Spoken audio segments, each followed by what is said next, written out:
फैसोना खुलुमबाय उदालगुरि बक्सिं एसोसिएशन आरो बे उदालगुरि बक्सिं एसोसिएशना जोङो दुलाराय आसामनि जुनियर बक्सिं बादायलायनायखौ जों जुलाइ दाननि 22निफ्राय 28 अक्ट'आवहा जोंनि उदालगुरियावहा जोङो खुंनो थाखाय जोङो बेबायदि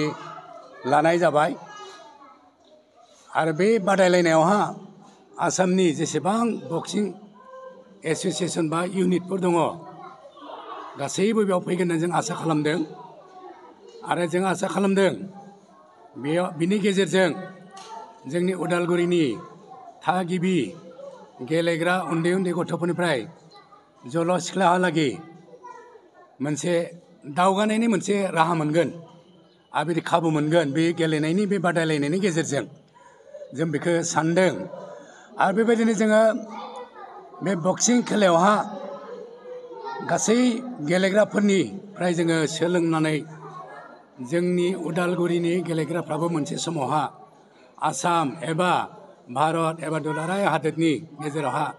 बादायलायनायावहा बाहागो लानो हागोन होननानै जोंबो आसा खालामो दा बेनो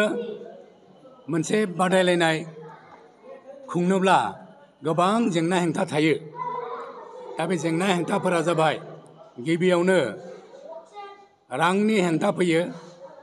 मानसिफोर खामानि मावनायनि हेंथा फैयो बेफोर आंखालखौ जोङो नेवसिनानैब्लाबो बेफोर आंखालफोरखौ जोङो सौसि खावनानैब्लाबो जों मोनसे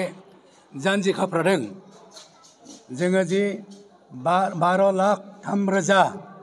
जों जि बाजेट लाबाय बिनि गेजेरजोंनो जोङो बेयाव फैनाय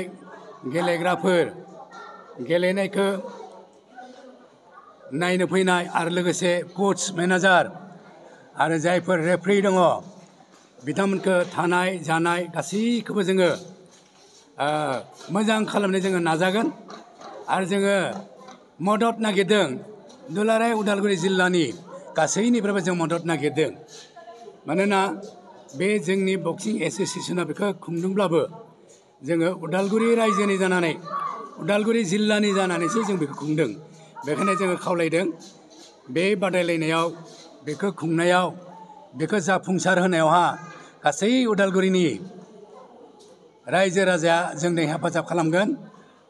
मदद होगोन बुंनायाव हेफाजाब होनायाव गासै बेलायावहा खामानियावहा जों मदद नागिरदों जों मोनगोन होननानै जों फोथायदों आरो लोगोसे जोंनि जि थांखि बे थांखिफोरखौ जोङो लासै जाफुंहोनो जोङो हागोन होननानै जोंहा मोनसे फोथायनाय दङ बेखायनो दिनै जोङो नैबे बक्सिं सेन्टारावहा फैनानै जोङो दिनै जोंनि रादाब बुथुमगिरि जायफोर जोंनि सिगाङाव फैबाय नोंथांमोनखौ लानानै जोङो दिनै बे बाथ्राखौ जोङो रायजोनि गेजेरावहा जों हगारबाय आरो बेनि गेजेरजोंनो जोङो रायजोनिफ्राय मदद मोनगोन आरो नोंथांमोनाबो रायजोफोरखौ बिनि गेजेरजोंनो जोंजों मदद लाहोनो थाखाय बाथ्रा हरगोन होननानै जोङो फोथायनानै आरोबाव खुलुमबावनानै आं फोजोबबाय